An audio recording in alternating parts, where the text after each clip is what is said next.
Everyone is talking about hyped games like Mario Kart World and Metroid Prime and so on. But if we scratch the surface a little, it becomes clear that there are quite a few interesting games being released for the Switch 2. In this video, we will take a look at some of those games. Let's go!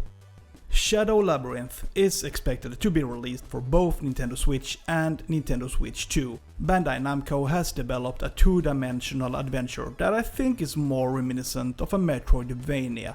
Apparently, there is a connection between Pac-Man and this game. How it will play out, we will have to see. Personally, I am a fan of Metroidvania games, and even though the genre is filled to the brim with titles, I think it is always interesting to see what the different developers come up with. Shadow Labyrinth is scheduled for release on July 18th. Witchbrook is this cozy looking life sim and social RPG that's being made by Shucklefish. Yeah, the same people who publish Stardew Valley. You play as a witch in training at this magical school called Witchbrook College, and it's all set in this charming little seaside town called Mossport. It mixes all the witchy stuff like potion making and stargazing with the usual chill life sim stuff. Customizing your place, planting a garden, going to seasonal festivals and building relationships. It kinda gives off a Stardew meets Harry Potter vibe, with a bit of Sims thrown in. The game doesn't seem to have a release date, but from what I understand, it will be released at the end of the year. We will have to wait and see. Enter the Gungeon 2 is expected to be released in 2025. The first game has become something of a cult classic, so hopes for the sequel are relatively high. But if you appreciate bullet hell games, then this sequel might be worth checking out.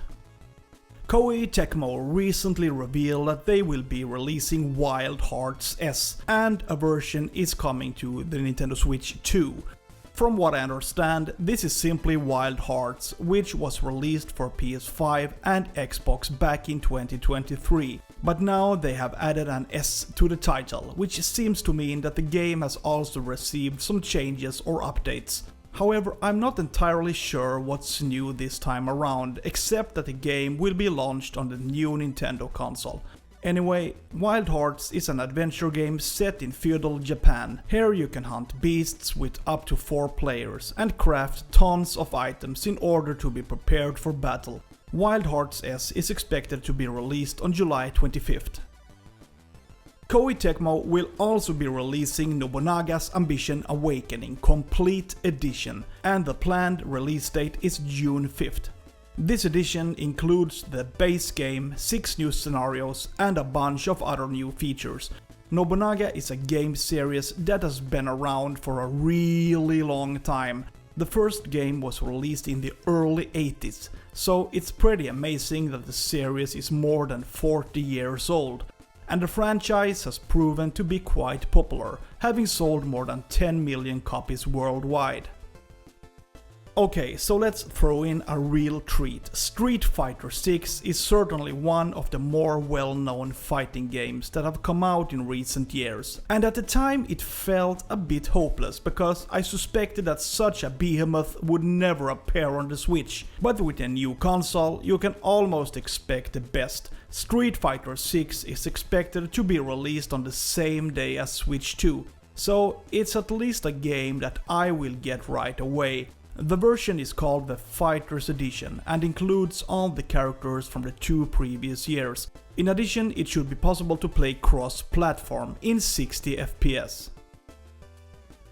On June 25th, Hitman World of Assassination will be released for Switch 2. The game is basically a collection of previous Hitman games, but the version that is released for Switch 2 is called the Signature Edition and will include extra content.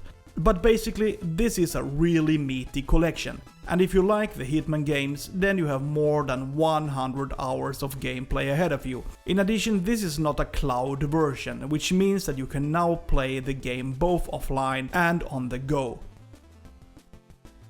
Then we have My Time at Evershine, a sequel to My Time at Sandrock and Portia.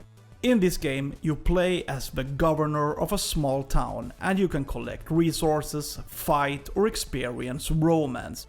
The game was revealed in late 2024 and there is still no set date for when the game will be released, but hopefully we will see a finished product already this year. Apparently the game series seems to be very popular, as the kickstart for Evershine brought in over $1 million in 24 hours. So obviously there are a lot of fans who are hoping that Evershine will be a memorable experience. So if you want to jump on the bandwagon, you can already play one of the 2 previous games and get a feel for the series. 2 Point Museum is an upcoming management game where you get to design, build and run your own museum. You decide how the exhibits will look, you manage staff and make sure that the visitors are happy. Just like in previous games in the 2 Point series, there is a light-hearted tone and a humorous style, but with a new focus on history, art and culture. The game was released for PS5 and Xbox this March, but a version will most likely appear on Switch 2 soon. The last game I want to show is Spine. This is an action-adventure game that takes place in a dystopian future world. It seems that the game places a lot of emphasis on battles, where the game's protagonist can perform different combos linked to which weapon she uses. The game was announced back in 2021, but now, finally, it seems that Spine will be launched, and that for Switch 2. Okay, there we had 10 games that I think look interesting and that will probably appear on Switch 2 soon. What do you think? Do these seem like interesting games? Feel free to comment below. Don't forget to subscribe to the channel and give the video a thumbs up. Have a nice day, see ya!